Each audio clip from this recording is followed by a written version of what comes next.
kita ada event khusus untuk B2B. Jadi berbeda dengan Nexia sebelumnya, ini bukan event B2C, jadi ini B2B, khusus customer. Nah, yang salah satu signifikan milestone kita hari ini ada penandatanganan 50 eVTOL Vela yang di belakang ini, yang nanti akan di sandbox trial, diuji coba sama DKPPU. Jadi ini sebagai introduction aja dari saya. Tadi Pak Kevin sama Pak Ari udah signing. Mungkin nanti sambil jalan, nanti tergantung setelah produksi ya. Artinya kita lihat dari skala yang sekarang kita MOU ini kan 50. Dari total purchasing NOI yang sudah kita lakukan jadi 200 eVTOL untuk 10 tahun ke depan. Kenapa saya aiming untuk volume banyak untuk eVTOL? Karena sekarang ini saya melihat sebetulnya ada banyak sektor usaha ya di daerah Kalimantan, Sulawesi, Papua berkaitan dengan logistik kontrak itu. Kita melihat opportunity untuk bisa disupport oleh air transport ini banyak, tapi harga helikopter konvensional ini mungkin lebih kepada VIP gitu ya, harganya lebih tinggi gitu. Nah, saya meyakini bahwa line production yang dilakukan oleh teman-teman yang memproduksi eVTOL ini selain biaya perawatan dan direct operating cost yang lebih rendah, mudah-mudahan harga yang ditawarkan kepada masyarakat jauh lebih terjangkau. Jadi nanti mungkin kalau saya sebutkan sekarang terlalu early untuk harganya, tapi saya meyakini bahwa dekarbonisasi ini merupakan salah satu daya dukung transportasi udara di daerah-daerah selain di Jakarta, di Kalimantan, di Sulawesi, dan di Sumatera. Ada beberapa fase-fase yang harus dipenuhi dulu oleh OEM ya, oleh manufaktur. Baru nanti setelah sandbox trialnya ini berhasil, kita baru mulai ke fase delivery. Jadi nah ini tergantung dari OEM ini, apakah dari setiap tes yang dipersyaratkan oleh Kementerian Teknis, Kementerian Perhubungan ini memenuhi syarat atau enggak. Karena pasti kita paham ya bahwa safety ini kalau di penerbangan kan paling utama. Apalagi sekarang reputasi keselamatan Indonesia sudah termasuk kategori baik. Dan ini saya pikir menjadi perhatian kita baik operator maupun dari manufaktur. Nah, Indonesia, Kementerian Perhubungan, Direktorat Jenderal Perhubungan Udara sangat siap untuk menyambut era teknologi baru, yaitu Advanced Air Mobility.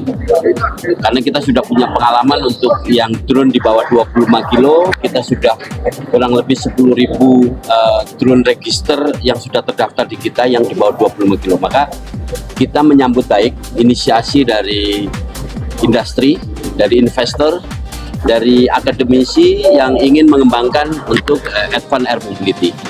Kami juga tidak bekerja sendiri, Kementerian Perhubungan, kami membuat ekosistem dengan kementerian lain, dengan Bappenas, dengan Komdigi, dengan Kementerian Koordinator Infrastruktur dan Pembangunan Kewilayahan, Kementerian Perekonomian. Jadi kami bergerak karena memang untuk meletakkan fondasi daripada teknologi baru di bidang transportasi harus dimulai sekarang. Nanti kita akan maju bagaimana mengintegrasikannya. Nah, hari ini kita juga menyaksikan penandatanganan PT Vela Prima. Ini adalah salah satu pengembang atau inovator teknologi Advanced Air Mobility di Indonesia yang sudah 1:3 skalanya sudah terbang. Sekarang mereka mencoba untuk prototipe yang 1:1. Sementara Vela ini atau apa namanya L-Alpha ya Pak?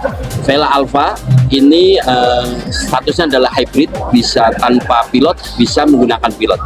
Nanti kita lihat perkembangannya. Saat ini PT Vela sedang kita lakukan sertifikasi untuk menjadi DOA, Design Organization Approval, yang kami sedang proses sertifikasinya. Setelah organisasinya terbentuk, maka Vela bisa mengajukan type certificate untuk produk itu. Regulasi kami sudah siap. Dari sisi peraturan Menteri Perhubungan sudah terkait dengan airworthiness standar, kita punya peraturan keselamatan penerbangan sipil nomor 22 yang sudah disahkan oleh Bapak Menteri Perhubungan sejak tahun 2003. Terus kemudian dari sisi pilotnya, remote pilot license RPL, kita juga sudah sedang proses merevisi CSR atau peraturan keselamatan penerbangan sipil bagian 61 tentang pilot dan sudah maju di Biro Hukum dan insya Allah sebentar lagi juga akan terbit. Terkait dengan penggunaan ruang udara, kita juga sudah punya PM 37 tahun 2020. Terus kemudian terkait dengan registrasi, kita juga sudah punya regulasinya. Terkait dengan hal-hal lain cyber security, kami tentu berkoordinasi dengan BSSN. Kalau sebagai pesawat eksperimental cepat, mereka bisa membuat namanya HIRA, Hazard Identification and Risk Assessment, beroperasi di mana. Kemudian kita terbitkan namanya Special COP, sertifikat kelayak udaraan khusus yang bisa kita terbitkan dalam rangka eksperimental kita bisa lakukan. Tapi untuk komersil memang butuh waktu, butuh pengujian, butuh minimum jam terbang yang harus diuji. Terus kemudian melibatkan laboratorium, ada static test, ada dynamic test dan lain-lain yang tentu kita melindungi kepentingan publik. Kegunaan pesawat teknologi baru ini akan tetap menggunakan pilot pada pengoperasian awal-awal mula dan bisa mengakomodir sampai dengan 6 penumpang dengan 2 jenis konfigurasi tempat duduk yang berbeda. Pertama itu untuk ekonomi dan juga yang kedua adalah bisnis menempati 4 duduk 4 seater dengan opsi bagasi juga di belakang. Penggunaannya sangat banyak, ini bisa digunakan untuk passenger, bisa untuk kargo, dan juga bisa untuk medevac, dan tidak juga kita lupa untuk hal-hal yang bersifat tourism di sini. Karena aplikasinya banyak, jelas pesawat ini harus sangat fleksibel, dan keunggulan-keunggulan yang pesawat AAM ini bawa ke industri aviasi pada saat ini, kita memiliki harga operating cost yang jauh lebih kompetitif dibandingkan tradisional helikopter pada waktu itu. Sehingga apa yang kami desain dari awal mula di dalam adalah diperuntukkan untuk masyarakat luas, bukan cuma segelintir orang saja. Di sini kita berbicara dari yang menengah sampai yang atas. Kalau untuk yang eVTOL ini, Mbak, dia akan memiliki zero carbon emission kita sebut. Walaupun kita tidak bisa pada saat ini bilang bahwa ini totally net zero, kita masih belum bisa bilang seperti itu. Tapi Vela ini sendiri memiliki misi dan visi sampai ke depan untuk menjadi leader in net zero aviation, di mana seluruh sarana pendukung baik dari infrastruktur, charging untuk pesawat-pesawat AAM ini kita bisa gunakan dari energi yang terbarukan seperti itu. Sama halnya juga dengan hybrid. Pada pengoperasian awal-awal mula, memang kita akan tetap menggunakan aftur. Tapi teknologi hybrid yang kami desain siap untuk menerima sustainable aviation. Jadi memang pesawat ini kita desain, develop, testing, sertifikasi, dan kelak manufacturing dalam negeri diperuntukkan untuk pasar Indonesia. Oleh karena itu kami memiliki hybrid, varian hybrid di sini. Karena kita seperti yang tadi Bapak Ibu sudah dengar, kita adalah negara kepulauan, jelas kita membutuhkan jarak tempuh untuk melewati pulau-pulau ini. Nah, untuk kapan kita pengujian terbang saat ini, setelah acara Exia kami akan kembali ke Bandung. Di situ kita akan mulai persiapan uji terbang yang harapannya kita mungkin bisa tunjukkan ke publik di akhir tahun. Berarti dipastikan untuk unit ini memang produksi dan juga semua dalam negeri ya? Betul. Di mana tempatnya? Kami di Batu Jajar. Jadi memang pesawat ini dibangun manufaktur semua menggunakan teknologi dalam negeri.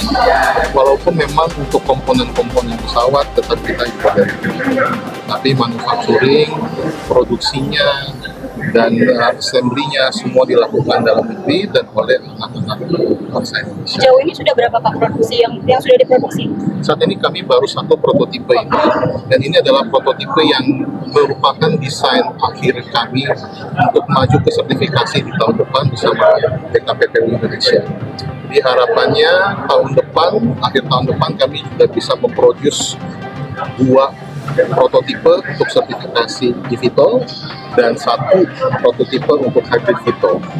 Jadi total akan ada 3 prototipe yang kita majukan untuk sertifikasi, mendapatkan jam terbang agar setelah semoga kita sama-sama bisa masuk komersialisasi di Indonesia juga.